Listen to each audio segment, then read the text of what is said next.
विक्रम बेताल की कहानी। असली वर कौन। कई बार बेताल को अपने साथ ले जाने की असफल कोशिश के बावजूद राजा विक्रमादित्य ने हार नहीं मानी थी। इसलिए राजा विक्रमादित्य फिर से पेड़ के पास पहुंचे और बेताल को अपनी पीठ पर लटका कर ले जाने लगे। अपनी शर्त के अनुसार बेताल ने फिर से राजा विक्रम को एक कहानी सुनाना शुरू की। इस बार की कहानी है असली वर कौन। सदियों पुरानी बात है। उज्जैन नगरी में महाबल नाम का एक राजा राज किया करता है।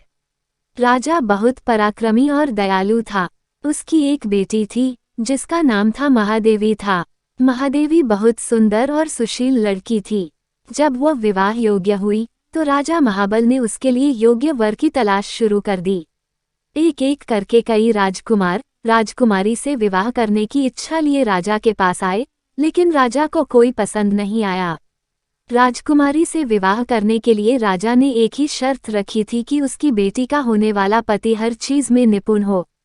इस तरह कई दिन बीत गए, लेकिन राजा को कोई अपनी बेटी के लिए योग्य वर नहीं मिला। एक दिन की बात है, जब राजा अपने दरबार में बैठे थे कि तभी वहां एक राजकुमार आया और उसने कहा, मैं राजकुमारी महादेवी से विवाह करना चाहता हूँ। ये सुनकर राजा ने कहा, हे राजकुमार, मैं अपनी बेटी का विवाह उस व्यक्ति से करूंगा जिसमें सभी गुण हो। इस पर राजकुमार ने जवाब दिया, मेरे पास ऐसा रथ है जिसमें बैठकर क्षण भर में कहीं भी पहुंच सकते हैं। ये सुनकर राजा ने कहा, ठीक है, तुम कुछ दिन रुको, मैं राजकुमारी से पूछकर तुम्हें जवाब दूंगा। कुछ दिनों बाद एक और राजकुमार वहां पहुंचा।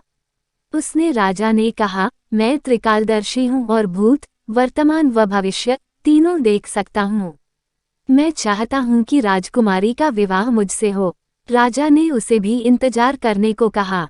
कुछ दिनों के बाद राजा महाबल के पास एक और राजकुमार उनकी बेटी का हाथ मांगने आया। राजा ने उससे पूछा कि तुम में ऐसा क्या गुण है जो मैं अपनी पुत्री का विवाह तुम्हारे साथ करूं। राजकुमार ने कहा, राजन, मैं धनुर्विद्या में निपुण हूँ। मेरे जैसा धनुर्धारी दूर दूर तक कोई नहीं है। राजा ने उससे कहा, बहुत खूब राजकुमार, आप कुछ दिन प्रतीक्षा करें, मैं अपनी बेटी से बात करके आपको जवाब दूंगा। अब राजा असमंजस में पड़ गया कि तीनों ही राजकुमार गुणवान हैं, लेकिन वह तीनों से तो राजकुमारी की शादी कर नहीं सकता। तो अब सवाल ये था कि राजकुमारी का विवाह किससे होना चाहिए।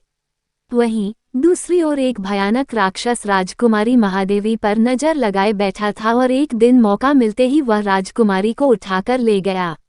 ये खबर जैसे ही महल में फैली तो राजा, रानी और तीनों राजकुमार एक जगह इकट्ठा हो गए। त्रिकालदर्शी राजकुमार ने बताया कि वह राक्षस राजकुमारी को विंध्याचल पर्वत पर ले गया है। इस पर पहले राजकुमार ने कहा, मैं अपना रथ लेकर आता हूँ, हम सब उस पर बैठकर विंध्याचल चल सकते हैं।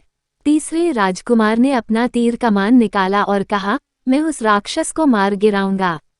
इसके बाद तीनों राजकुमार रथ पर बैठकर विंध्याचल पर्वत की ओर चल पड़े।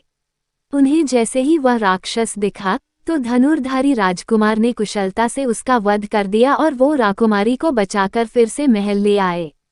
इस कहानी को सुनाने के बाद बेताल ने राजा विक्रम से कहा, राजन, राजकुमारी को बचाने में तीनों राजकुमारों का योगदान था। तो अब तुम मुझे बताओ कि राजकुमारी का विवाह किससे होना चाहिए। राजन, मैंने सुना है कि तू हमेशा न्याय करता है, जल्दी उत्तर दे, वरना तेरे सिर के टुकड़े टुकड़े कर दूंगा। इस पर राजा विक्रमादित्य ने उत्तर दिया कि राजकुमारी का विवाह धनुर्धारी राजकुमार से होना चाहिए, क्योंकि उसने राक्षस से लड़ाई करके राजकुमारी को बचाया और बाकी दोनों राजकुमारों ने केवल उसकी मदद की। बस फिर क्या था, जैसे ही राजा बोला, बेताल उसकी पीठ से उड़कर फिर से पेड़ पर जा लटका। कहानी से सीख, मुश्किल समय में साहस ही काम आता है, इसलिए मुसीबत को देखकर घबराएं नहीं, हमेशा साहस दिखाएं।